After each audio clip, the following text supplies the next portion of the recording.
খ্রিস্টানদের, হিন্দুদের তাদের ধর্মীয় যে সমস্ত প্রপার্টি বা দেবোত্তর সম্পত্তি যেগুলো রয়েছে তার প্রোটেকশনের ব্যবস্থা বা সুরক্ষা ব্যবস্থাপনা করা যেতে পারে, তাহলে কেন ওয়াকাফের সুরক্ষার প্রোটেকশনের ব্যবস্থাপনা কেন্দ্র সরকার করবে না? তারা তাদের মাতৃ সংগঠন আরএসএস এর যে এজেন্ডা, সেই এজেন্ডাকে তারা আসলে বাস্তবায়িত করতে চায়, যেমন বাবরি মসজিদের ক্ষেত্রে করেছে বা অন্যান্য বা আপনার পার্সোনাল ল, মুসলমানদের লয়ের ক্ষেত্রে করেছে। এটা তাদের দীর্ঘদিনের গবেষণা এবং তার ভিত্তিতে এই ওয়াকাফ সম্পত্তিকে মুসলমানদের হাত থেকে ছিনিয়ে নেবার এটা একটা তাদের অপপ্রয়াস। ওয়াকাফ সংশোধনী 2024 বিল সংসদে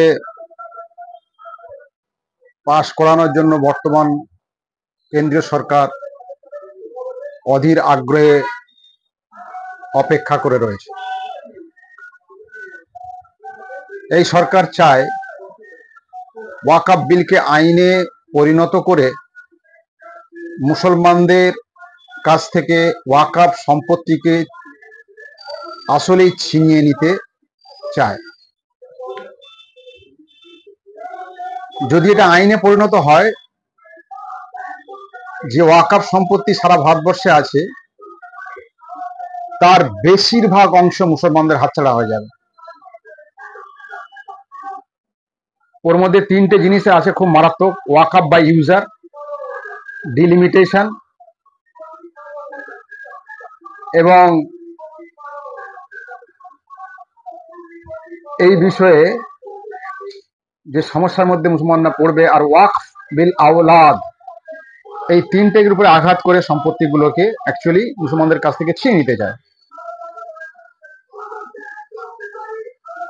সারা ভারতবর্ষে মুসলমানরা এই বিষয়ে খুবই ক্ষুব্ধ এবং সমস্ত বিরোধী রাজনৈতিক দলগুলো এই বিলের বিরোধী। এমনকি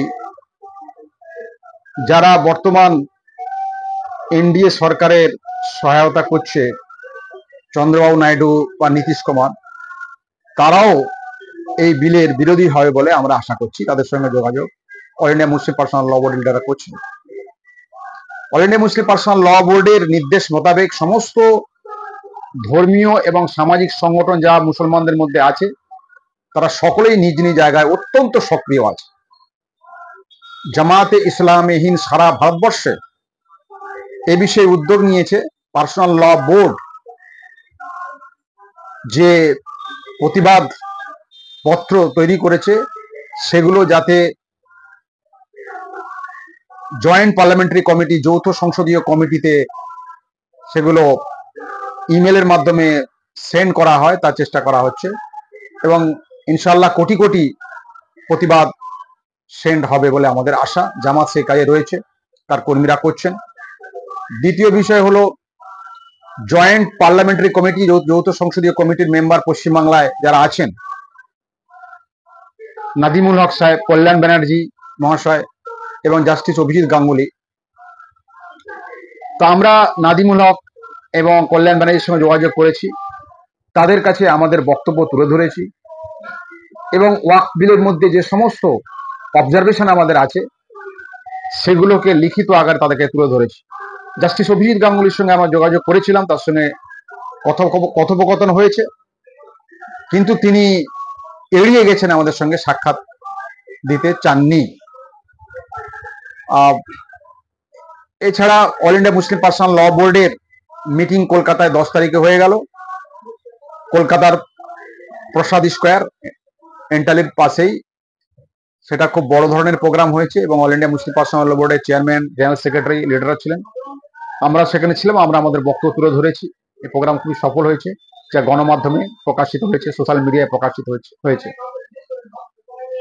এবং আমার জামাত ইসলাম হিন্দের কেন্দ্রীয় নেতৃস্থানীয় ব্যক্তিরা, বিশেষ করে আমাদের সংগঠনের সর্বভারতীয় সভাপতি সৈয়দ সাদাতুল্লাহ হুসাইনি সাহেব, তার সহযোগীদের নিয়ে জেপিসির চেয়ারম্যানের সঙ্গে জগদীন বাগা পালের সঙ্গে দেখা করেছেন এবং কমিটির সঙ্গেও তাদের আলাপ আলোচনার রাস্তা খোলা রাখার তারা চেষ্টা করছেন এবং সারা ভারতবর্ষে জামাত কর্মীরা এই ওয়াকফ সম্পত্তির হেফাজতের জন্য এ পর্যন্ত এই সমস্ত কাজগুলো তারা করছেন, জনমত গঠন করছেন এবং ধর্মনিরপেক্ষ যে সমস্ত দল রয়েছে, রাজনীতিবিদরা রয়েছেন, সমাজকর্মীরা রয়েছেন, তাদের সঙ্গেও মত বিনিময় করছেন যাতে এই বিলকে বর্তমান কেন্দ্রীয় সরকার পাস না করাতে পারে। তাদের চেষ্টা হলো, শোনা যাচ্ছে তড়িঘড়ি করে যৌথ সংসদীয় কমিটির মিটিংকে বা তার কার্যক্রমকে বেশি দূর এগিয়ে না দিয়ে তাড়াতাড়ি শীতকালীন অধিবেশনে বিলটা পাস করে আইনে পরিণত করা। তো এই বিষয়ে আমরা আশা করব যে বিরোধী রাজনৈতিক দলগুলো সদর্থ ভূমিকা রাখবেন। মুসলমানদের কনস্টিটিউশনাল হক, যে সাংবিধানিক অধিকার, সেই অধিকারকে বলবৎ করার ক্ষেত্রে তারা ভূমিকা রাখবেন এবং কেন্দ্রীয় সরকারের উচিত হবে সাংবিধানিক অধিকারকে, মুসলমানদের সংখ্যালঘুদের অধিকারকে যেন রক্ষা করা হয়।